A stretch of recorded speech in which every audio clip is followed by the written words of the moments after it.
नगर की JJ colony में होली की खुशियां उस वक्त खून में बदल गई जब 26 साल के तरुण कुमार की बेरहमी से हत्या कर दी गई। बताया जा रहा है कि ये पूरा विवाद शुरू हुआ सिर्फ एक पानी के गुब्बारे से। दरअसल होली के दिन घर की छत पर खेल रहे बच्चों ने पानी से भरा गुब्बारा फेंका, जो किसी को लगने की बजाय सड़क पर गिरकर फट गया। लेकिन उस गुब्बारे के रंगीन पानी के छींटे पड़ोस में रहने वाली एक महिला पर जा गिरे और यहीं से शुरू हुआ वो झगड़ा, जिसने एक जवान बेटे की जान ले ली। परिजनों का आरोप है कि पहले गाली गलौज हुई, फिर देखते ही देखते आरोपियों के परिवार के कई लोग इकट्ठा हो गए। तरुण जब होली खेलकर घर लौट रहा था तभी उस पर हमला कर दिया गया। परिवार का दावा है कि तरुण को बुरी तरह पीटा गया और जब वो सड़क पर गिर गया तो हमलावरों ने एक बड़ा पत्थर उठाकर उसकी छाती पर दे मारा।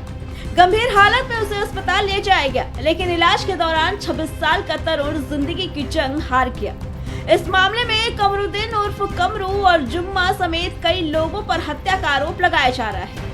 स्थानीय लोगों का कहना है कि आरोपी पहले से ही आपराधिक गतिविधियों में शामिल रहे हैं और कई बार पुलिस में शिकायत भी की गई थी। लेकिन अगर समय रहते कड़ी कार्रवाई होती तो शायद आज एक परिवार का बेटा जिंदा होता। तरुण की मौत के बाद इलाके में जबरदस्त आक्रोश है। अस्पताल में बड़ी संख्या में लोग पहुंच गए। वहीं परिजनों ने आरोपियों पर हत्या की धारा के साथ ही उनकी ओर से हमले के दौरान एक बच्ची और महिला के साथ की गई बदसलूकी के लिए दोनों के बयान के आधार पर आरोपियों के खिलाफ पॉक्सो एक्ट और छेड़छाड़ की धारा में मामला दर्ज कराने की मांग की है। इसके साथ ही परिजनों ने मांग की है कि अपराधियों पर योगी मॉडल लागू हो और आरोपियों के घर पर बुलडोजर कार्रवाई की जाए। अभी तक कुछ भी कार्रवाई नहीं हुई। सरकार से यही चाहता हूँ को उनको फांसी की सजा होनी चाहिए, जो योगी मॉडल होना चाहिए और उनके घर पे बुलडोजर चलना चाहिए। इनकाउंटर हो उनका, हमारे बच्चे को न्याय मिलना चाहिए। नौजवान बच्चा था मेरा, 26 साल इसकी एज थी, कोई गिरफ्तारी नहीं। फिलहाल वहीं इस मामले में पुलिस ने 7 लोगों को गिरफ्तार किया है और जिसमें एक नाबालिग भी शामिल है।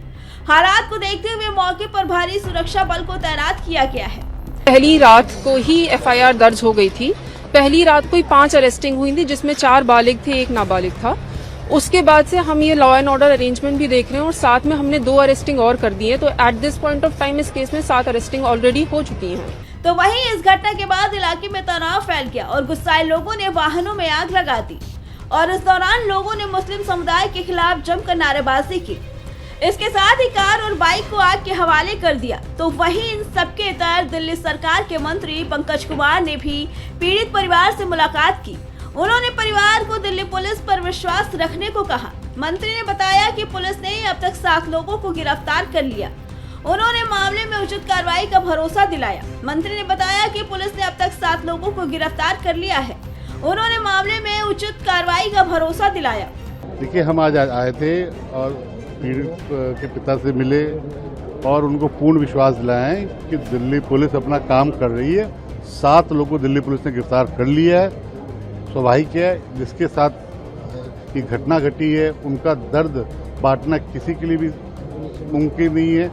लेकिन ये हम लोग विश्वास दिलाए हैं, हमारी सांसद भी विश्वास दिलाई है कि जितनी भी कार्रवाई होनी चाहिए वो उचित कार्रवाई होगी और उन सारे को सजा दिया जाएगा। लेकिन इन सबके बीच एक बड़ा सवाल ये है कि क्या सिर्फ एक पानी के गुब्बारे की वजह से किसी की जान ले लेना इंसानियत है? क्या एक मासूम की छोटी सी गलती इतनी बड़ी सजा की हकदार थी? क्या एक मामूली विवाद को इतनी दूर तक पहुंचा देना समाज की नाकामी नहीं है? और सबसे अहम सवाल, क्या तरुण के परिवार को सच में इंसाफ मिल जाएगा? Bureau report, prime TV.